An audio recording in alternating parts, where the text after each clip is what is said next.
वाली जो तकरीर है ना, इसमें रियासत को धमकियां नहीं लाए बल्कि रियासती इदारों के सामने बैठकर उन्हें धमकाया है। देखें, आप बैठे हैं, यूट्यूब पे आ गए हैं, नाम लेना शुरू कर दिया आपने, और नाम लेते लेते जो है ना, ये चैनल सब्सक्राइब जरूर कर दीजिएगा। इसमें मैंने आपसे रिक्वेस्ट की है, बहुत जरूरी है, और बेल आइकन भी प्रेस कर दीजिएगा। कमेंट और लाइक करना तो आप भूलते नहीं है।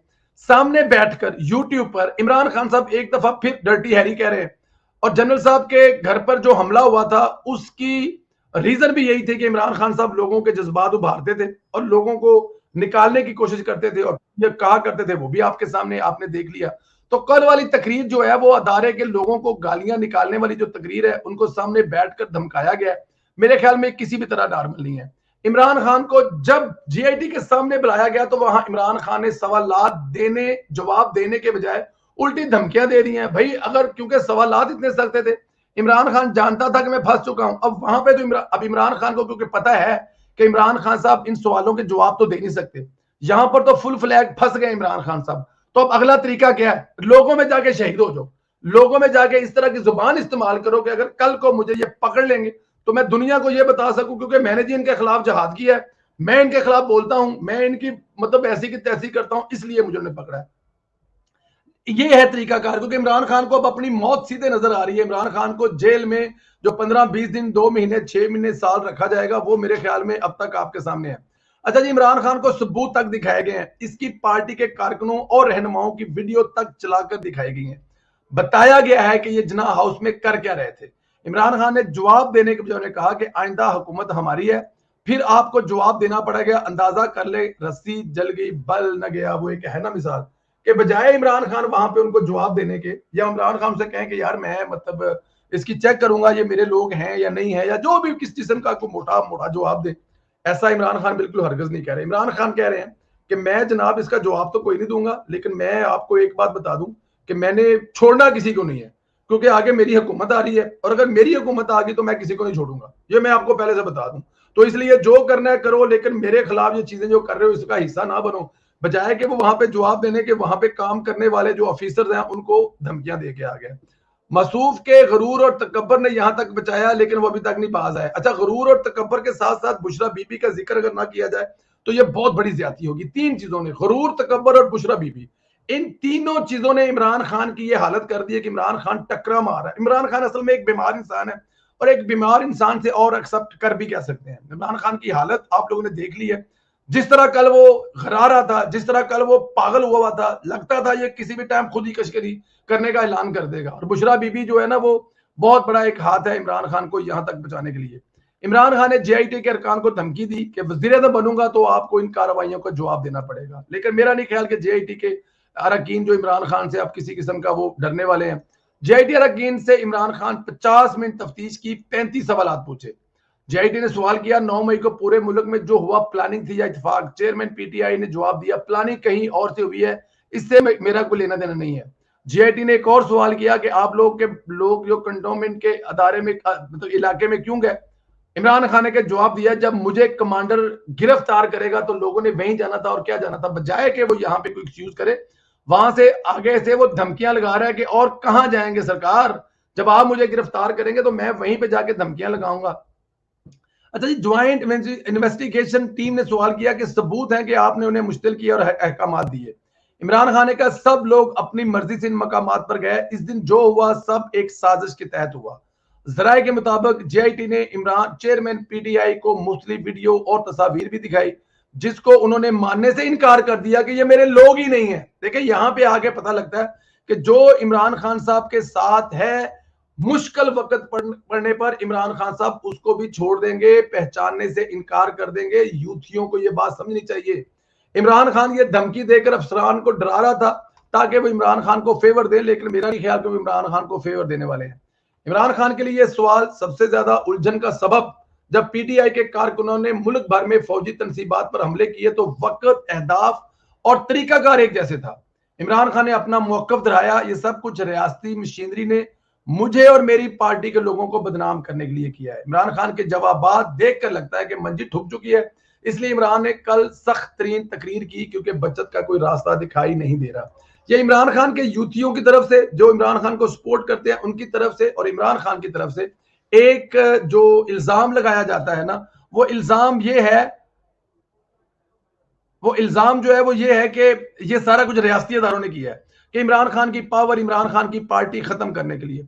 अगर आपको लगता है कि खुदा ना करे किया, तो फिर आप लोगों ने क्या किया? क्यों, कौन सी एहतियात की है? जब आप लोगों को पता लग रहा था ये हम नहीं कर रहे हमारे, तो फिर आप लोग वहां पे चले क्यों नहीं गए? फिर आपने टेलीफोन पर, फिर आपने टिकटॉक पर, फिर आपने पूरी दुनिया में ये जो झंडे लहरा कर कहा था, ये किसने कहा था? क्या ये भी नारे जो है वो एजेंसियों के लोगों ने लगाए थे? क्या आपने जो इनकलाब के नारे लगाए वो भी आपके अपने लोग हैं? आप पहचानने से इनकार कर रहे हैं। ऐसा तो इमरान खान साहब नहीं ना होता। बट एनी हाउ जी, लाहौर में हलचल तेज है। साबिक सदर आसफ जरदारी साहब ने लाहौर में डेरे लगा लिए हैं। लाहौर में इनकी सबसे पहले वजीर आजम शहबाज शरीफ से मुलाकात हुई है। मुलाकात में असम्बलियां तहलील करने, निगरान सेटअप के हवाले से मुशावरत, इमरान खान की गिरफ्तारी भी डिस्कस हुई है। दूसरी तरफ मियां नवाज शरीफ का मौलाना फजल रहमान से रब्ता हुआ है और मियां साहब ने मौलाना साहब को काफी मामलात में इत्मीनान मियां लिया और आइंदा भी इकट्ठे साथ मिलकर। जरदारी साहब लाहौर आ गए। अब जाहिर है जरदारी साहब इलेक्शन से पहले तो लाहौर आएंगे ना, वो लाहौर में आके कोई मतलब के ऊपर नीचे करेंगे। उनकी अपनी पार्टी, एक अपनी पार्टी का मंशूर है पाकिस्तान पीपल्स पार्टी के लिए। अब उन्होंने लॉबिंग करनी है, वहां से उन्होंने कोशिश करनी है कि ऐसे लोगों को साथ लिया जा सके जिनके कोई अपने वोट हो, कुछ हमारी पार्टी के वोट हो, तो कोई मतलब रौनक मेला लग जाए, वो उनका हक है।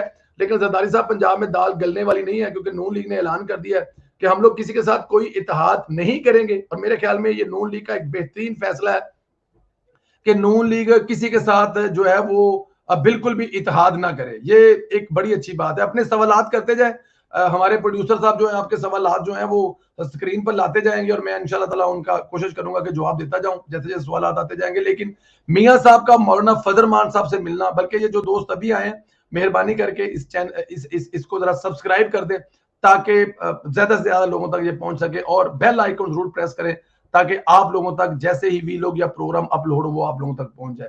मौलाना फजल रहमान साहब के बारे में जो चीजें चल रही थी कि उनके कोई इख्तलाफात है या उनको कोई मसाइल है, मियां साहब की उनसे बात हुई है और वो बात करने के बाद उन्होंने बहुत सारे मामलात में उनको इत्मीनान में लिया और आइंदा भी चलकर मिलकर चलने का जो है फैसला किया है। अच्छा जी, मुलाकात से पहले वज़ीर शहबाज शरीफ की लाहौर में जहांगीर तरीन से खसूसी मुलाकात हुई है। मुलाकात में इंतखाबात के हवाले से मुशावरत हुई है। इस वक्त सीट एडजस्ट पावर शेयरिंग के फार्मूलों को इब्तदाई तौर पर डिस्कस किया जा रहा है।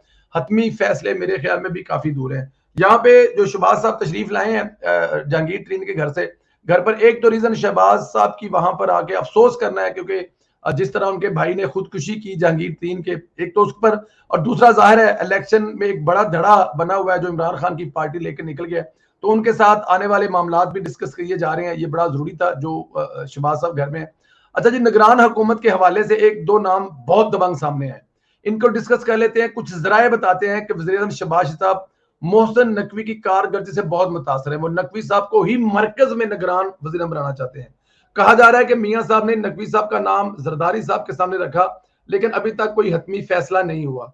नकवी साहब बहुत मजबूत असाब के मालिक हैं, ये उन्होंने इमरान खान की फस्तायत का मुकाबला करके साबित किया। नकवी साहब बेहतरीन ऑप्शन हो सकते हैं। एक नाम और डिस्कस हो रहा है, वो आसफ सईद खोसा, नासिर सईद खोसा का भाई। नासिर सईद खोसा नवाज शरीफ और शहबाज शरीफ के साथ बहुत ज्यादा काम किया है। शहबाज शरीफ के सेक्रेटरी, चीफ सेक्रेटरी भी, और नवाज शरीफ के प्रिंसिपल सेक्रेटरी भी रह चुके हैं। लेकिन यहाँ पे अगर ये नाम जो नकवी साहब का चल रहा है, मेरे ख्याल में इससे बेहतर कोई भी जो नाम है ना वो नहीं हो सकता, क्योंकि ये बिल्कुल डेफिनेट है क्योंकि उन्होंने साबित किया है। जैसे इमरान खान के घर पर जब ये सारा मामला चल रहा था लाहौर में, जो इमरान खान ने ड्रामा लगाया था वो आपके सामने था, और उसको जिस तरह नकवी साहब ने हैंडल किया, मेरी खुद उनसे मुलाकात हुई है। बहुत ही मतलब तगड़े बंदे हैं और काम करने वाले बंदे हैं। उनको जो कहा जाता है, जो उनकी जो लाइन है, जो लोगों की जरूरत है, जो मामलात हैं, जिस तरह हुकूमत चलती है, वो पूरे एक तगड़े सियासतदान की हुकूमत तरह हुकूमत चला रहे हैं। हालांकि वो सियासतदान नहीं है, नकवी साहब तो एक जाहिर है मीडिया से हैं, लेकिन उनकी जो असाब है उनको देख के लगता था कि यार ये बंदा जो है ना, हमें पंजाब में शहबाज शरीफ साहब तो यही चाहिए। मतलब इतना तगड़ा बंदा था, और ये बड़ी बात है अगर वो उनके नाम पर इत्तेफाक हो जाए तो ज्यादा और क्या चाहिए। अच्छा जी, आखिरी खबर परवेज लई की मुश्किलात से मुतल्लक है। परवेज लई को अदालत ने रहा कर दिया था, किसी भी नए मुकदमे में गिरफ्तार न करने का हुक्म दिया। अदालत ने काफी सहूलतकारी की थी, लेकिन अभी भी परवेज लई की रहाई मकसूद नहीं शायद, इसलिए परवेज लई रात गए थ्रू एमपीओ के तहत नजरबंद कर दिया गया। परवेज लई के मुतल्लक खबर है, वो तो मानता है लेकिन मोनस अली और इसकी मां नहीं मान रहे, और ये भी कहा जा रहा है कि परवेज लई ने जो तीसरी शादी की थी इसकी सजा दी जा रही है कि जेल में रहे। अब जाहिर है जी, अगर वालदा साहब मोनस अली की नहीं मान रही और मोनस नहीं मान रहा, तो फिर ये एक बहुत बड़ी रीजन है ना सर। रीजन क्या है कि परवेज साहब ने दूसरी जो शादी की है, तीसरी शादी जो की है, तो उसकी सजा दे रही है उनको पहले वाली बेगम कि तू अंदर ही रह, क्योंकि बाहर आके तू मेरे को आना को नहीं, तू फिर निकी को छोड़ जाना है, बेहतर है कि तू ना बाहर आ, अंदर ही रह, साडे भी मकासद पूरे होने ने, साडी भी सुकून हो रही है, इमरान खान के नाल खलोते हैं, तो तुम ही अंदर सड़े हैं, एक तीर से दो शिकार किए जा रहे हैं। लेकिन वो कहते हैं बुढ़े वारे इस वक्त जो चोरी साहब है ना वो बड़े खज्जल हो रहे हैं। आखिरी खबर यह है कि रिटायर्ड फौजियों की तंजीम से यूथियों ने कब्जा छुड़ा लिया। कब्जा छुड़ा लिया गया। तंजीम एक्स सर्विसमैन के नए सदर जनरल रिटायर्ड अब्दुल कयूम खान साहब मुंतब हो चुके हैं। जनरल साहब जमहूरी आदमी हैं और इमरान खान साहब के कोई इतने वो लाडले नहीं समझते उनको, और मियाँ साहब के बड़े पुरएतमाद साथी हैं। ये इतने हालात होने के बावजूद जब बहुत ज्यादा प्रेशर था, एक दूसरे जनरल साहब जो बलोचिस्तान से पीएमएलएन को छोड़ गए थे, लेकिन इन जनरल साहब ने कहा था कि मैं बिल्कुल नहीं छोड़ूंगा, और ये मियाँ साहब के साथ रहे हैं, तो ये मेरे ख्याल में बड़ा अच्छा हो गया। अल्लाह जी। अच्छा जी, यहाँ पे कुछ दोस्तों के सवाल है जी। अच्छा जी सर जी, किसके? बिल्कुल ठीक है जी। वालेकुम अस्सलाम, अपना ख्याल कैसे जी? आप ठीक है, खैरियत से? मेरी पूरी कोशिश है कि आप लोग जो है ना, जो भी आप जहां से भी आप देख रहे हैं, अल्लाह तक ज़ात आप लोगों को अपने हिफ्ज़ मान में रखे। बड़ी एक खूबसूरत आप लोगों से हमेशा के लिए मेरी जो मतलब कि मोहब्बत का एक जो रिश्ता है, प्यार का जो एक रिश्ता है, वो मतलब मुझे हमेशा ही इससे मतलब कि प्यार है आप लोगों से। मेरी तमाम लोगों से दरखास्त हमेशा की तरह रही है कि आप लोग प्लीज सोलो प्रोग्राम करने का मकसद जो होता है ना, वो एक यही होता है कि मैं किसी तरह से आप लोगों से डायरेक्ट बात करूं, डायरेक्ट आप लोगों से मेरी ये बात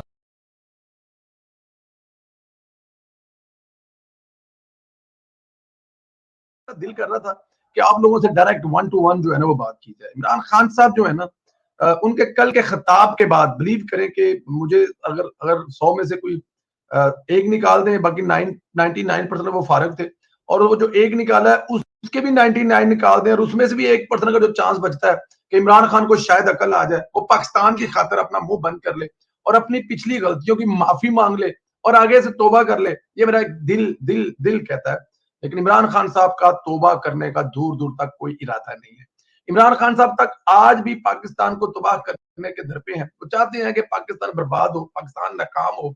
वो आज भी अदारों के सरबराहान पर इल्जाम लगा रहे हैं। वो आज भी ये चाह रहे हैं कि किसी भी तरह से कुछ भी हो जाए, मेरी हुकूमत आ जाए, मुझे तख्त पे बिठा दिया जाए, मुल्क जाए बहार में, मुल्क जाए जहन्नम में, मुझे कोई फर्क नहीं पड़ा, मुझे तख्त पे बिठा दो और पाकिस्तान की अवाम को पता नहीं किसी और मुल्क में छोड़ो, और पाकिस्तान के जो दूसरे लीडरान हैं, जो दूसरी पार्टियों के सरबराहान हैं, उनको शायद काले पानी की सजा दे दो। और जितने इस वक्त मतलब आर्मी है, आर्मी चीफ है, या फिर दूसरे जितने लोग हैं, जितने अदारे हैं, उनके सरबराहान मेरे घर के बाहर बैठे हो, और मैं जो कहूं, जिसको पकड़ना हो पकड़ कर लाकर मेरे दरबार में पेश कर दें। आज भी इमरान खान साहब का रवैया यही लग रहा है मुझे। आप अपने सवालात करते जाए, कोशिश करूंगा कि आप लोगों के सवालात जो है वो लेता जाऊं, लेकिन बिलीव करें कि ये इसको किसी भी तरह से नॉर्मल नहीं समझा जा सकता। ये इमरान खान साहब जो कल का खिताब है, अगर एक तो बड़ी तादाद में जो लोग जो भी देख रहे हैं हमें, अगर उन लोगों ने हमारा यूट्यूब का चैनल सब्सक्राइब नहीं किया तो प्लीज वो चैनल को सब्सक्राइब कर दें, और इसके ऊपर जो बेल आइकन है जरूर प्रेस करें, लाइक करें, अपने लाइव सवालात डालें ताकि मैं अपने लाइव सवालों के जवाब भी दे सकूं। तो जैसे जैसे दोस्त जो है वो आते जाएंगे, मैं उनकी कोशिश करता जाऊं। अल्लाह पाकिस्तान की हिफाजत फरमाए। ये इना मरदिया कह रही हैं सदा खुश रहो। हामिद इकबाल साहब, थैंक यू वेरी मच भाईजान, अपना भी ख्याल रखें। अल्लाह ताला के साथ